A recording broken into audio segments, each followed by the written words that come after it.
Last up, we got Twitter, which is a customizable news feed and micro-blogging platform with approximately 300 million active users around the world. It has a market cap of $11.6 billion. It's not currently profitable, nor is it paying dividends. And we've seen quite a shake-up with management with these guys. Jack Dorsey, the original founder, left, come back. Seems to be changing things around. Sometimes the usability, the friendliness of it is quite tough. So I feel like, you know, the problem here is the subscriber growth, which is now almost non-existent. They're stuck at 300 million. Yeah, it's slowed down quite significantly. It actually climbed all the way to just under 500 million active users, and it just kind of fell down again. And it's not just usability, it's Twitter becomes a little bit boring after a while. It depends who you follow. Depends who you follow. Yeah, absolutely. But you have to build that base up, and that takes time. You know, you have to be quite patient, and you know, slowly start finding interesting people to follow. You can't just join and, you know, it depends on how active and how proactive you are that makes the experience better. Yes, absolutely. I reckon if you've got a really nice interactive kind of Twitter situation going on, it's a whole lot of fun. It's only 140 characters. You won't believe how people can slander other people in 140 characters, but it happens.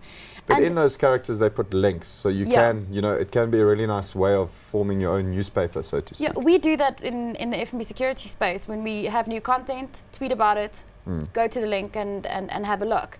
But one of the things that I really like about this company, and you probably would have done the same. Like if you are, say you are at a wedding and the Proteas are playing, and you can actually just say #ProteaFire, and you can literally scroll through ball by ball, and it won't even be the same user. It'll be a whole bunch of different people. Exactly. It's the most live version of news. Absolutely, and something that really revolutionized journalism in this country was journalists starting to tweet out of court.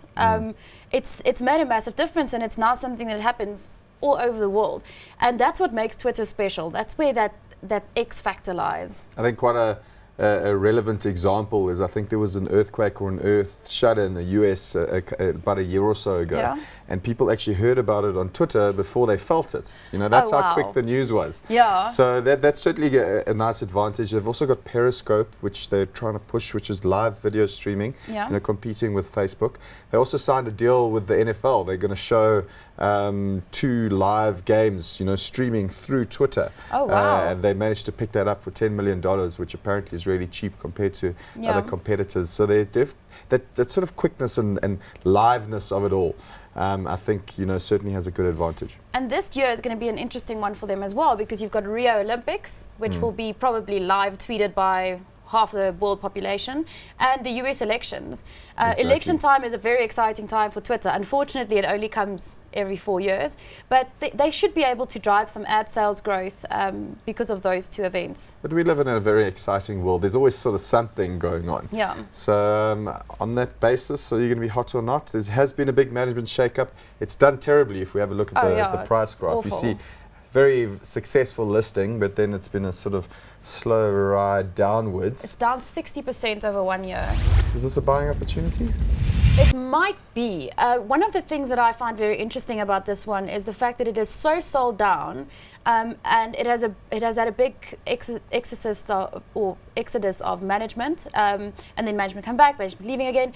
It might be an M&A opportunity for some of the bigger companies. Which it has been noted for a while now. Yes. Potential Google buyouts and so on, but that's never really materialized. Yeah, the problem is that most of these big established companies aren't looking to buy loss-making little big Social guys media. or little potential that's big guys. Not, you know, growing subscribers. Yeah, but that M&A chance is there. So very cautious, very speculative hot. I'll agree with you there. I think also very speculative, possibly a good buying opportunity.